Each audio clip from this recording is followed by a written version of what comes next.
Hello everyone. I am going to do a November TBR, which is very short.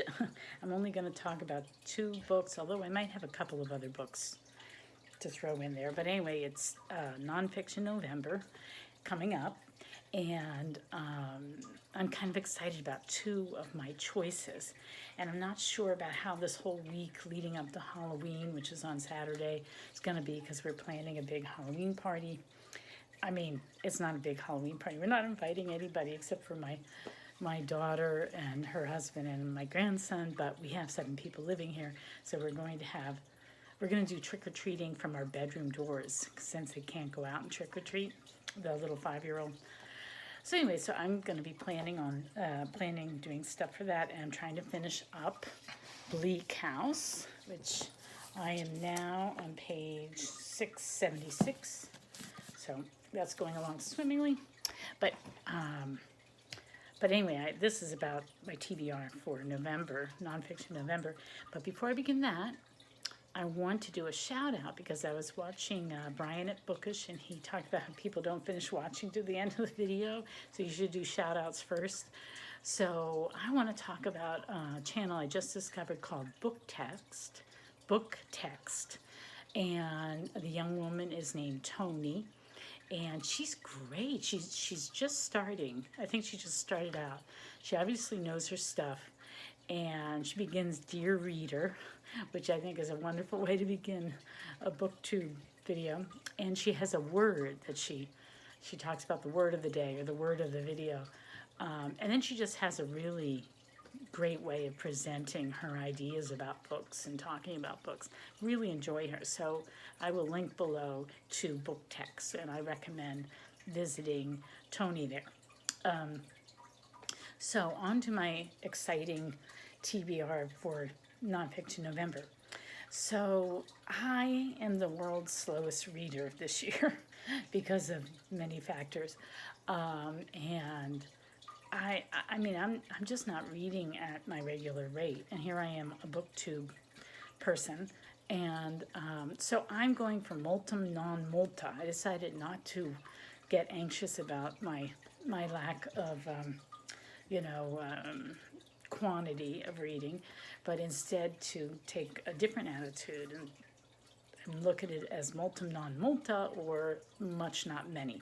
So I'm planning to read 2 books in depth this November, and the first one is called Evicted, and this is also part of my year of reading one's own, and that was Jason at Old Blues Chapter and Verse and Kelly at Books I'm Not Reading did a thing in 2020 where they were just going to read the books that had been unread on their shelf, and not get any new books, but try to read what they already have.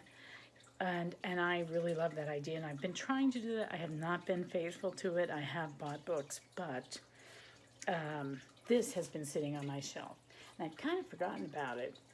And then I was watching a video of Glenn Lowry. I really love Glenn Lowry. I watched my first YouTube that I watched was Blogging Heads TV with Glenn Lowry, because I sort of found him through John McWhorter. I don't know if you know these people, but John McWhorter, I won't go into it, but anyway, Glenn Lowry recently mentioned this book and how much he liked it. He's an economist. He teaches at Brown University. So I thought, well, I've had this sitting on my desk, and Glenn Lowry, I mean, not my desk, my bookshelf, Glenn Lowry recommends it. I got to read it. And so at the same day that I decided that this would be in my November nonfiction TBR, I saw on my Facebook feed that Catholics for Housing are doing a fundraiser for helping with rent. And a couple of years ago, we actually did a 5K fundraiser for this organization that was founded a while ago by a really beloved priest in this area. And he died a couple of years ago. And it's a good organization. You don't have to be Catholic to benefit from it, but it was started by a priest and a group of parishioners. And what they do is they try to help people get housing. And they did something wonderful where they raised money and they wound up buying a trailer park that was being sold for something. I don't know all the details, but anyway, I think they wound up housing 43 families or something through this. So, and it's a very local, it's just local to this diocese. So it's just in my area, and I really love helping local groups like that. So what I'm going to do is I'm going to do their virtual 5K. I just signed up to fundraise for them. And so it's in November. It happens to be in November, the same month that I'll be reading Evicted. So I thought, these are meant to go together. So from, I think it's November 14th through the 22nd, you're supposed to do your virtual 5K. So I started a Facebook fundraiser thing just this morning, and I'm not sure if I did it right. I think I sort of did it right, but I always get confused by this kind of stuff. Anyway, so I'm excited about that. I'm going to read Evicted and find out about all the issues going on. And I sort of know about them, but learn more in depth. And also, I will be fundraising for a local organization that is trying to keep people from being evicted. So I'm really excited that that came together. I think it's going to really, I think the fundraising is going to motivate me to read this book, and this book is probably going to motivate me for the fundraising. And the funny thing is that it's a 5K, right? So when I was participated a couple of years ago, I was the last person to cross the finish line. Like they had to wait for me. So since then, my arthritis, especially in the last 2 months, have been really bad in my knees and my ankles. I've never had it in my ankles, but both ankles are killing me. My left one hurts a lot, and my right knee hurts a lot, but both my left knee and my right ankle also hurt somewhat. So it's just bad. So I hobble a lot. So I'm not going to do the 5K in one fell swoop. I'm going to do 5 1Ks because it's good for me to go for short walks when my legs are feeling a little better. That's good exercise. So I have been trying to do that anyway. And so I think I'll do it that way. So that's my version of the 5K. So anyway, so that is my first one, Evicted by Matthew Desmond. That's going to be my nonfiction. And then the other thing that I'm going to do, which I had thought about before, this just sort of occurred to me a couple weeks ago, but this is what I'd been sort of planning, and this is a project of my heart. So I'm more and more, the older I get, the more I get into environmentalism and just nature and how important it is for us to care for our planet. It's the only place we know of that sustains life, and we should be grateful for it, and we should be good, responsible stewards over it and not let our greed and our incredible consumerism destroy it. And so I've been getting into permaculture gardening for the last 3 years, and I'm trying to actually turn my yard into a permaculture garden, but I've never sat and just studied it. Like, I've owned this book, and I'll dip into it, read a couple pages, and it's very scattered. Like, I'll watch a video about it, or I'll hear somebody discussing it, but I don't really know the nuts and bolts of it. I just have vague ideas. So I thought, I'm going to read this book. Now, I meant to look at how many chapters there are and do the math. I think what I have to do is read like 7 chapters a week.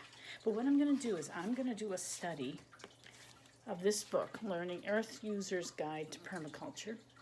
And I'm going to read the proper amount of chapters so that I can get through it in November.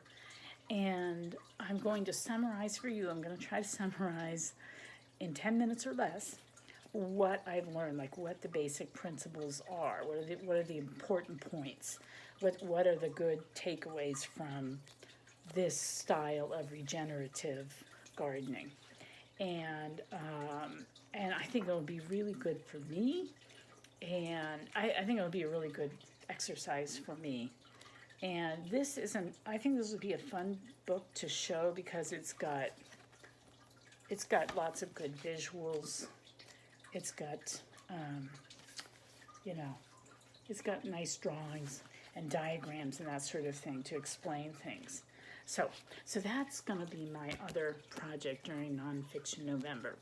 So Evicted and Earth User's Guide to Permaculture is by Rosemary Morrow. And I think she's from Australia, which is really where permaculture started, but now it's spread all over the globe. So that's going to be my other November nonfiction. But I'm also still trying to start up the Compassion and Conviction read along, and hopefully that will take off, and that can be another nonfiction November read. So that would be number 3, and then I'm actually reading another history book on my Kindle, and I don't know whether I'll continue with King Leopold's Ghost. I started that in September, found it really, really disturbing and depressing halfway through. Initially, I had trouble with the author's writing, but I think he did it because the subject's so icky, he had to do it like to distance himself. But I think it affects the book. And I got used to his writing, so it did get better in that sense, but the subject matter is so awful that it started to sort of get into my dreams and just sort of kind of depress me. I'm not strong. I think I'm too sensitive when it comes to this stuff. I would like to finish reading it, so I'm not DNFing it, but I just took a break. So if I'm strong in November and I want to go back and finish the book, I will. But it's really harrowing stuff to read about, and King Leopold was really depraved and despicable. It's hard to read about. It's like reading about Hitler or something. It's really hard. So I may or may not finish that. I am reading this book called, let me see if I can remember, The Church Through the Ages or something. It's a history of the Catholic Church written by a Dominican priest.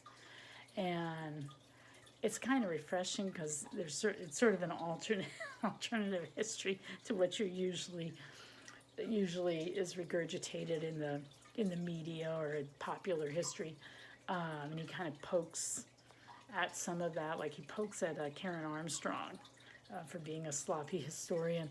But it's kind of uneven book. It was on my Kindle. I don't even remember how it got on my Kindle. I think I might have been looking for a history book for my daughter, maybe in high school, and then we never did it, and it was just sitting there on my Kindle. And I asked my husband, "Did you download this?" And he's like, "No," so I must have. But so anyway, so I am reading that, and I'm about 70% through or something like that. And what was the other thing I was going to say? I think that's it. this is 12, almost 13 minutes. So I'll stop there. So that's my November nonfiction November TBR. And don't forget to check out Book Text. It's a really nice new booktube. So talk to you later. Take care.